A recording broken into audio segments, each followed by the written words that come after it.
Welcome to Catholic News World.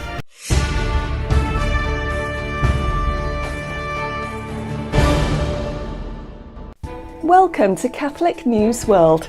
Please subscribe to our channel. My name is Steph. Here are this week's breaking news headlines. 2 Catholic churches in Chile were hit by intentional fires. Authorities found a bottle with flammable liquid inside the chapel of San Alberto Hurtado. The chapel, belonging to the Archdiocese of Concepcion and the parish of San Jose, in the Diocese of Linares, were burned at the beginning of October 2023. According to sources from the Episcopal headquarters of Concepcion, the chapel began to burn around midnight last Sunday, October 1st. According to the local press, the presidential delegate in the region, Daniela Dresner, reported that a bottle with flammable liquid had been found inside the chapel of San Alberto Hurtado. As mentioned, they are still investigating to find those responsible. The Bishop of San Ambrosio de Linares, Tomislav Kaljatic, wrote in a statement of his deep pain at the arson attack suffered in the San Jose de Constitution parish. Kaljatic explains in the letter that the fire took place last Sunday morning and affected part of the altar, pews, and some articles used in worship. The diocese points out that events like this attack freedom of worship, a fundamental right that must be protected. Thanks to God, and to the timely report of the fire by parishioners and firefighters of the city, there are no victims or serious damages to report. All the information has been placed in the hands of the police, who we hope will soon issue an official report, the statement added. Last Tuesday, October 4th, the police arrested the instigator of the fire in San Jose. Police sources have indicated that he has no criminal record and that he confessed after being arrested. According to news reports, the Ortega government in Nicaragua ordered the arrest of 3 priests from the Diocese of Esteli and Jinotega. Also, 5 other religious from both dioceses were forced to drive around in private vehicles while being threatened. The priests are Father Julio Norori, Father Iván Centeno, and Father Cristobal Gadea. Father Norori and Father Centeno, both from the Diocese of Esteli, and Father Gadea, from the Diocese of Jinotega, were detained this Sunday, October 1st by men in civilian clothes, as ordered by Daniel Ortega's regime. Their parishes are San Juan Evangelista Parish of San Juan del Rio Coco, Madrid, Divina Providencia Jalapa Parish, Nueva Segovia, Diocese of Jinotega. Researcher Martha Patricia Molina confirmed that they were under surveillance throughout Sunday. The 3 priests arrested had been open in their homilies. Norori, a priest of the parish of San Juan del Rio Coco, Madrid, completed 25 years of priestly service in May 2023, and was a teacher at the seminary of the Diocese of Esteli.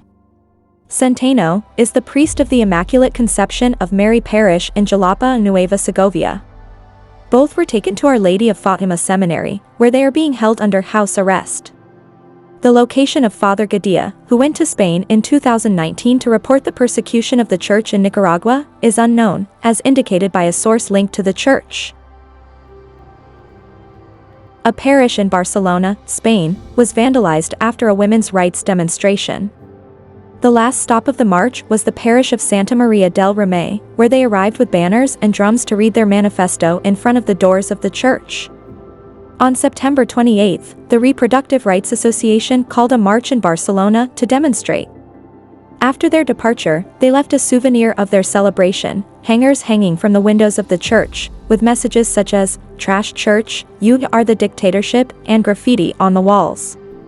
One of the most common chants of these feminist groups is "Our body, our decision," which some of the Barcelona protesters wanted to leave engraved on the walls of the church. The parish vicar, Pablo Pitch, said that legal action would be taken for the acts of vandalism. There was graffiti left on the wall of the parish. The priest had encouraged his parishioners to attend the country's March for Life in a video on social media several months ago. The priest's statements provoked a reaction from extremists who gathered in front of the Remei parish with pots and pans. Father Pitch reported he joined some of the faithful to pray the rosary in front of the facade, but they were rebuked with shouts of "Remove your rosaries from our ovaries." The parish priest considers this a religious issue. He explained, "It is a religion for them, and like any religion, it involves worship and sacrifices. They need human sacrifices. In his opinion, that is why association campaigns like 40 Days for Life are so important, to be able to pray for life and for the Lord to touch their hearts. Pope Francis opens the Synod invoking the Holy Spirit and said, "The Holy Spirit is the origin of harmony between the churches." The 16th Ordinary General Assembly of the Synod of Bishops will be held in 2 moments, that is, in 2 sessions, spaced 1 year apart, the first from October 4th to 29th, 2023, the second in October 2024. The Pope explained, "The Synod, dear brothers and sisters, is not a parliament. The Holy Spirit is the protagonist. We are not here to form a parliament, but to walk together with the gaze of Jesus, who blesses the Father and welcomes those who are weary and oppressed. So let us start from the gaze of Jesus, which is a blessing and welcoming gaze." The Synod's 35 working groups, or circuli minores, with about 8 to 12 people, began their work on Thursday, October 5th, explained Paolo Ruffini, the prefect of the Dicastery for Communication, who is serving as president of the Commission for Information. Vatican News reports that he spoke to journalists accredited to the Holy See in the Vatican on Thursday afternoon. The first part, which will form the root of Synod discussions from October 4th to 7th, is entitled, "For a Synodal Church, an Integral Experience," and has 2 related topics, the characteristic signs of a Synodal Church and a way forward for the Synodal Church, conversation in the Spirit. Pope Francis, the prefect highlighted, already on Wednesday provided the outline for this initial phase of the Synod's work in his address to the First General Congregation, namely giving a priority to listening, fasting from speaking, especially publicly, mutual acquaintance, discernment, and respect for confidentiality. And so, the Universal Catholic Church, in these 4 weeks of assembly at the Vatican, takes a pause.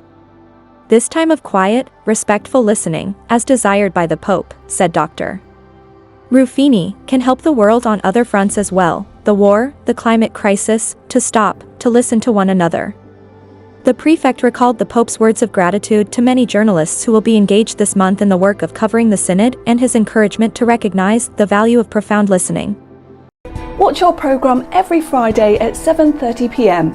Thanks for watching. Please subscribe to Catholic News World channel. God bless.